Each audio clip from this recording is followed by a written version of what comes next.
Amado Padre, Señor, te doy gracias. Gracias por la oportunidad, Señor, de poder estar aquí. Gracias por la oportunidad de poder llevar tu mensaje, Dios. Pedimos que sea tu presencia en este lugar, que sea tu Espíritu Santo ministrando sobre nuestros corazones, Señor. Y que cada palabra que salga de mí, Señor, sea guiada por ti. Que seas tú hablándole a tu pueblo y preparando cada uno de sus corazones, Señor, para que esta palabra, Señor, dé fruto y fruto en abundancia y sea propicia para sus vidas. Y en este tiempo, en el nombre de Jesús, amén y amén. Bueno, para hoy nuestro mensaje se va a llamar Forjados a prueba de fuego. Una de las primeras cosas pues que hice al escuchar pues el tema que se me había asignado fue buscar el término forjar. Dice el diccionario que forjar consiste en trabajar un metal y darle forma, una forma definida cuando está caliente, por medio de golpes o por presión. Esto es lo que dice el diccionario, pero también encontré otra definición que dice que es crear o formar una cosa, generalmente no material, para beneficio propio. Ahora bien, ¿qué significa ser forjados? Cuando hablamos de forjado, que es nuestro tema, quiere decir al que se le ha dado forma. Eso significa forjado, quiere decir que es digamos que un proceso en el cual atravesamos para ser transformados. Pasamos, en el caso de metal, pasa a ser obviamente el material para ser un objeto. Así somos nosotros. Cuando llegamos a Cristo, somos personas que venimos con ciertas, actitudes o formas y somos transformados en medio de la palabra para poder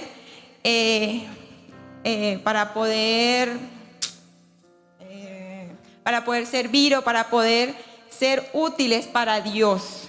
Amén. Ahora bien, entendiendo esto, podemos decir que ser forjados a prueba de fuego es atravesar por circunstancias difíciles que permite Dios para que haya una transformación en nosotros. Son pruebas que nos llegan a ser más como Cristo, pruebas que prueban nuestra fe y nos preparan para cumplir con los propósitos de Dios. Amén. Y esto lo podemos ver primeramente en Romanos 8:29. Pues Dios conoció a los suyos de antemano y los eligió para que llegaran a ser como su Hijo, a fin de que su Hijo fuera el hijo mayor entre muchos hermanos. Amén. Dice, para que llegaran a ser como su Hijo, para que llegaran a ser como Cristo. Y esto nos sucede cuando estamos en medio de pruebas, en medio de las aflicciones que en el día a día vamos experimentando en nuestra vida. Pero también que nos dice Primera de Pedro 1:7. Así que alégrense de verdad. Les espera una alegría inmensa, aunque tienen que soportar muchas pruebas por un tiempo breve. Estas pruebas demostrarán que su fe es auténtica. Está siendo probada de la misma manera que el fuego prueba y purifica el oro. Aunque la fe de ustedes es mucho más preciosa que el mismo oro, entonces su fe, al permanecer firme en tantas pruebas, les traerá mucha alabanza, gloria y honra en el día que Jesucristo sea revelado a todo el mundo. Amén. Las pruebas, valga la redundancia, prueban nuestra fe. ¿Cómo sabemos que tenemos una fe auténtica? Cuando estamos en medio de las pruebas. Amén. Cuando estamos en medio de las pruebas, sabemos si creemos o no creemos. Cuando estamos en medio de las pruebas, es donde dejamos que Dios transforme en nosotros y haga su buena obra. Amén. Entonces, algo que como cristianos tenemos que tener claro, y es que las pruebas son algo normal, algo que nos acontece y no tenemos que alterarnos por ello. Cuando escuchamos pruebas, nuestro cerebro va peligro, dice sufrimiento, dice angustia. Pero, ¿qué nos dice, por favor, Primera de Pedro 4:12? Queridos amigos, No se sorprendan de las pruebas de fuego por las que están atravesando, como si algo extraño les sucediera. Dice, no se sorprendan. No tenemos que sorprendernos. Al contrario, cuando veamos que las pruebas quieren acechar nuestra vida, tenemos que ser transformados por nuestros pensamientos por el poder de Dios. Es tiempo de bendición, tiempo de edificación, tiempo de crecimiento, porque vamos a ser transformados por Dios para ser bendecidos. Amén. Pero también, ¿qué nos dice Jesús en Juan 16:33? Aquí en el mundo tendrán muchas pruebas y tristezas, pero anímense, porque yo he vencido al mundo. Amén. Jesús ha vencido al mundo. Jesús en ningún momento dice, no se preocupen, relájense, ustedes no tendrán que pasar pruebas. En ningún momento Jesús nos dice eso, sino todo lo contrario. Es tan bondadoso que nos dice y nos advierte: en este mundo tendrán pruebas, en este mundo tendrán aflicciones. Quiere decir que cuando llegan las pruebas no son para desanimarnos ni para destruirnos, son para edificarnos, son para bendecirnos, son para hacernos crecer en el Señor. ¿Saben por qué? Porque también Cristo dijo ya vencí. Así que batallamos desde la victoria dada en Cristo Jesús. Amén.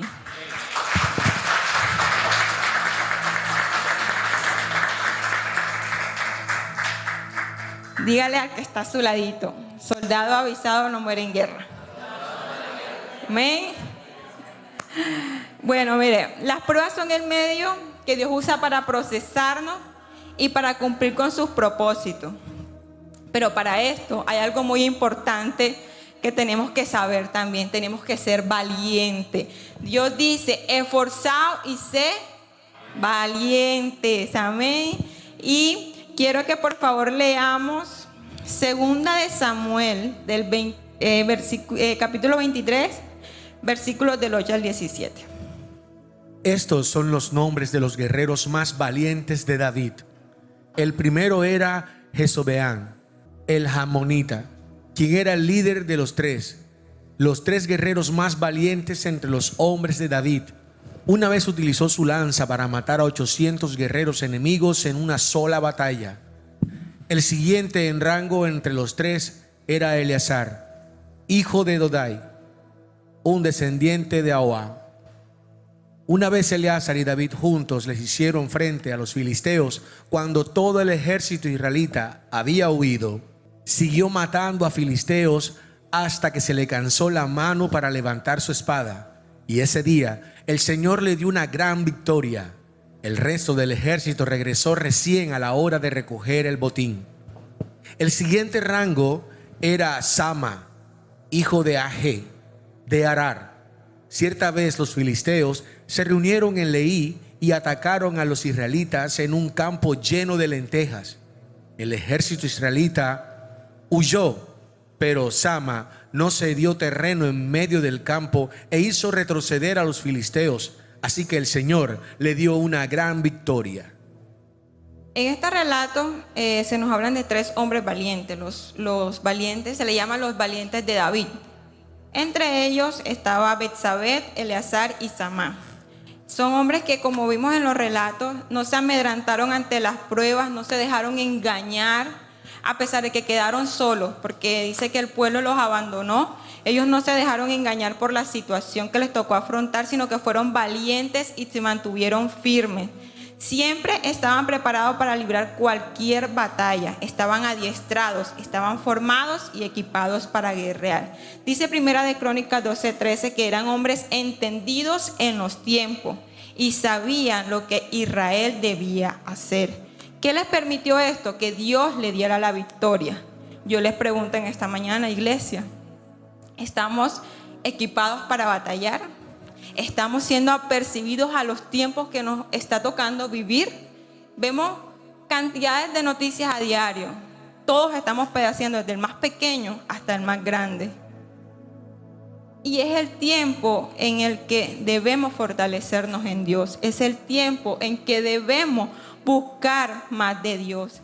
para esto tenemos que ser valientes. No nos dé miedo, no nos dé miedo, porque Jesús ya dijo: yo vencí. No vamos solos, estamos batallando y Dios va delante de nosotros. Y Él es quien nos da la victoria. Amén.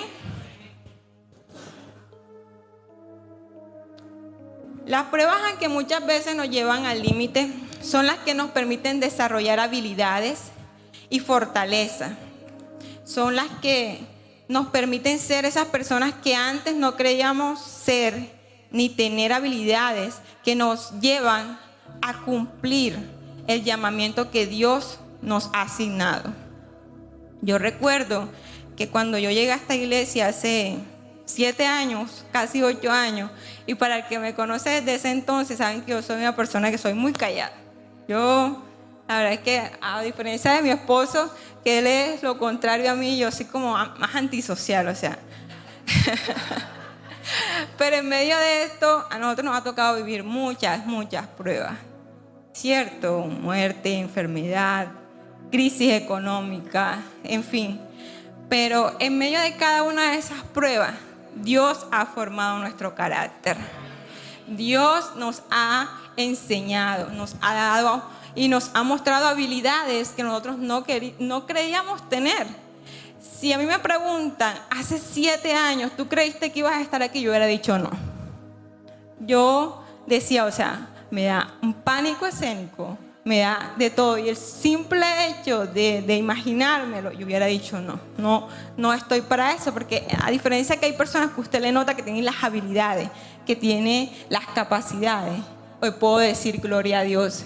¿Por qué? Porque en medio de cada prueba, en medio de cada circunstancia, Dios me ha preparado y me ha dado la oportunidad para hoy poder llevar un mensaje.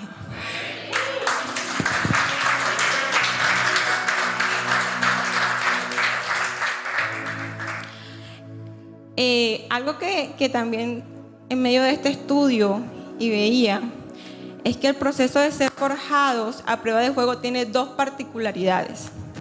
La primera es que nos lleva a acercarnos más a Dios, nos lleva a alejarnos más de Dios o volvernos cristianos tibios. Quiero que por favor leamos Santiago 1:2. Hermanos míos, considérense muy dichosos cuando tengan que enfrentarse con diversas pruebas. Amén. Cuando vemos esto y decirlo, de pronto, digamos a una persona que en estos momentos tiene alguna dificultad, tiene alguna prueba, decirle, por ejemplo, a una persona que está enferma, alégrate, que está padeciendo, que siente dolor, que quisiera no estar en ese momento, alégrate, es difícil, ¿cierto? O decirle de pronto a unos padres que tienen su alacena vacía y que de pronto no tienen cómo darle de comer a sus hijos, alégrate. Es complicado. El que está al lado, la persona podría decir, oye, pero, o sea, es que insensible, ¿cómo tú me vas a decir alégrate si mira cómo estoy yo, mira todo lo que estoy padeciendo?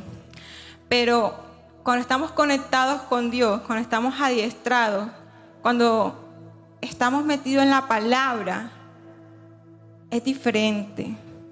¿Por qué? Porque el Espíritu Santo nos va guiando y nos va diciendo cuál es el sentido común de la palabra. Dios no nos está diciendo, no, es que tú tienes que estar sonriente, tú tienes que estar, no.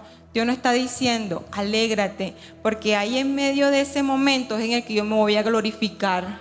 En medio de ese momento es cuando ustedes no tienen nada en su casa y alguien va y toca la puerta. Es el momento en el que usted tiene que pagar y Dios hace lo sobrenatural y paga mucho menos de lo que usted creía.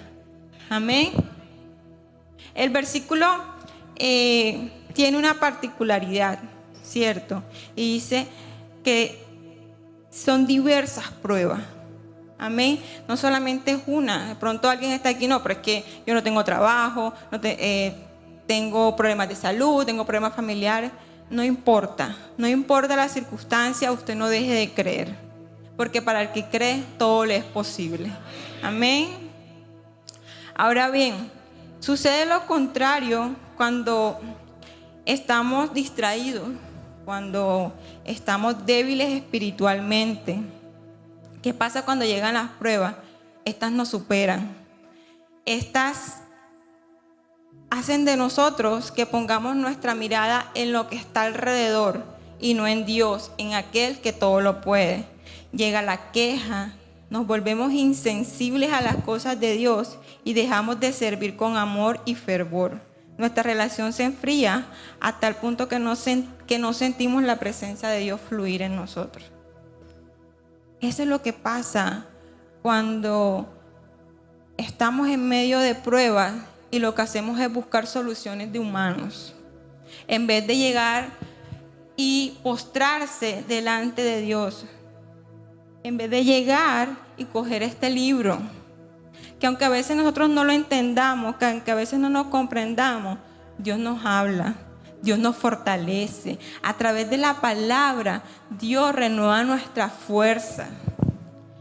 Entonces esta es una mañana para que usted, hermano, ahí donde está usted, yo no sé cuál es la circunstancia por la que usted está en esta mañana aquí, pero así como un día Dios me fortaleció a través de su palabra, así también lo va a hacer en usted, porque cuando usted pone a Dios en primer lugar, Él lo honra. Amén.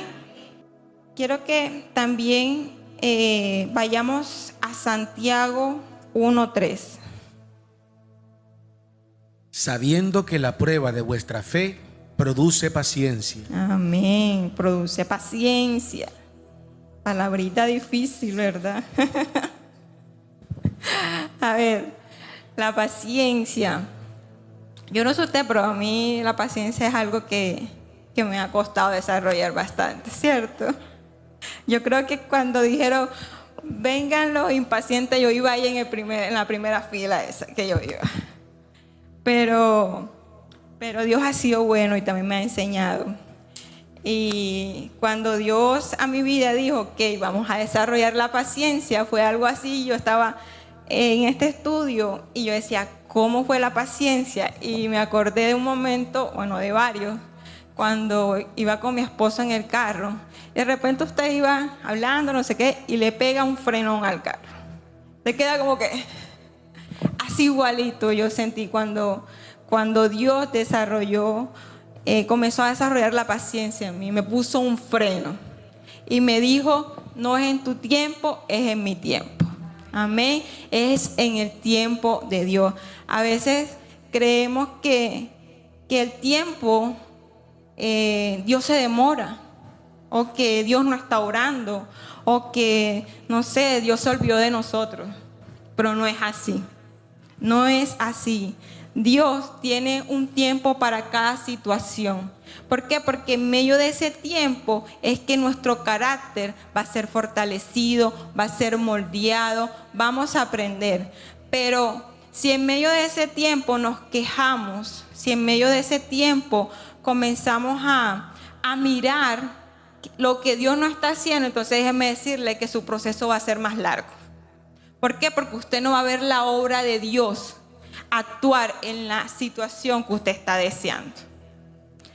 Así que en esta mañana yo quiero decirle que déjese moldear por Dios, déjese transformar por Dios y va a ver cómo en cada situación, después de cierto tiempo, porque de pronto estamos en la prueba y no entendemos, pero al llegar allá al final y ver cómo Dios se ha glorificado, vamos a poder, oye, por eso pasé tal cosa. Por eso Dios me permitió esto, porque en medio de eso quería ver algo en mí transformarse. La paciencia hace parte del Espíritu Santo, del fruto del Espíritu Santo. Y solo comienza a florecer cuando dejamos que Dios moldee nuestro carácter, hasta que podamos decir, ya no vivo yo, Cristo vive en mí. Y esto, iglesia, se da cuando somos forjados a prueba de fuego. Amén.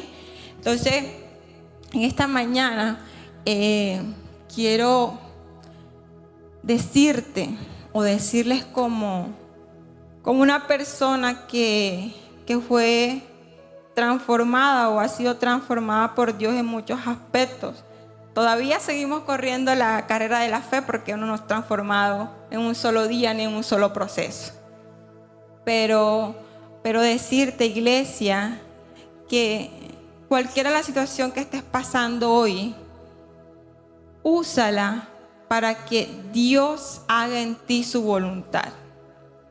Para que cada propósito que Dios tiene se dé según su dirección, según su tiempo y según lo que Él tiene preparado para nosotros. Es un tiempo para darle gracias a Dios, y tomo este espacio para decirle a Dios gracias. Gracias por la señora María. Amén. Yo sé que es triste, ¿cierto? Es triste cuando nos toca ver partir a seres queridos, y de pronto la iglesia hoy se siente triste porque vio partir a un ser de fe, a un ser que adoraba con ímpetu, a un ser que daba gozo verla como en medio de su circunstancia ella pudo creerle a Dios. Pero ¿sabe qué? Que los propósitos de Dios son mayores.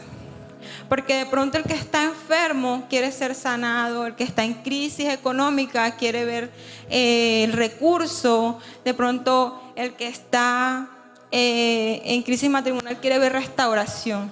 Pero en Dios el propósito es mayor. Y hoy damos gracias porque ella ha ganado la buena victoria y en estos momentos disfruta de la gloria de Dios. Amén. Entonces es tiempo de usar la palabra de Santiago. Estén gozosos. Estén gozosos. Estemos gozosos. Porque Dios está al control de toda situación. Hoy nos refugiamos en Él y decimos: Señor, te damos gracias. Gracias por lo que has hecho. Gracias por lo que estás haciendo y gracias por lo que vas a hacer. Amén. Y para terminar, quiero decirles que Rabí está llamada a crecer, está llamada a seguir avanzando, y la invitación por parte de Dios es no desfallecer, es fortalecernos en Jesús, seguir creyendo en las promesas que Dios nos ha dado, es seguir avanzando. Y si hoy está siendo forjado a prueba de fuego, que esto sea un tiempo para crecer en el Señor y no para retroceder, porque con Dios siempre hay propósito y nunca despropósitos. Amén. Así que yo te invito en este tiempo a ponerte en tus pies y a orar, a tomar este tiempo para abrir nuestro corazón delante del Señor. Amado Padre, Señor, te doy gracias, Dios. Gracias por este tiempo, Señor, por esta palabra, Dios, que tú has permitido que llegue hoy, Señor. Gracias porque tú eres bueno, Señor, como decía tu alabanza. Tú eres bueno, Señor. En todo tiempo eres bueno, Señor. Hoy te coloco, Señor, la vida de cada uno de los que estamos aquí, Señor. Tú conoces nuestras pruebas.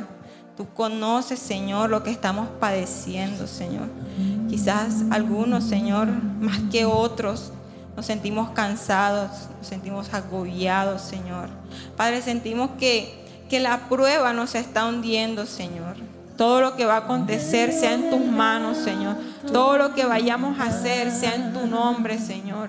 Padre, sé tú cuidándonos, sé tú proveyéndonos, sé tú, Señor, dándonos la sabiduría y el entendimiento que necesitamos, Señor, para poder hacer las cosas bajo tu dirección, Señor. A ti te damos la gloria, a ti te damos la honra, la alabanza y la adoración. En el nombre poderoso de Jesús. Amén. Amén.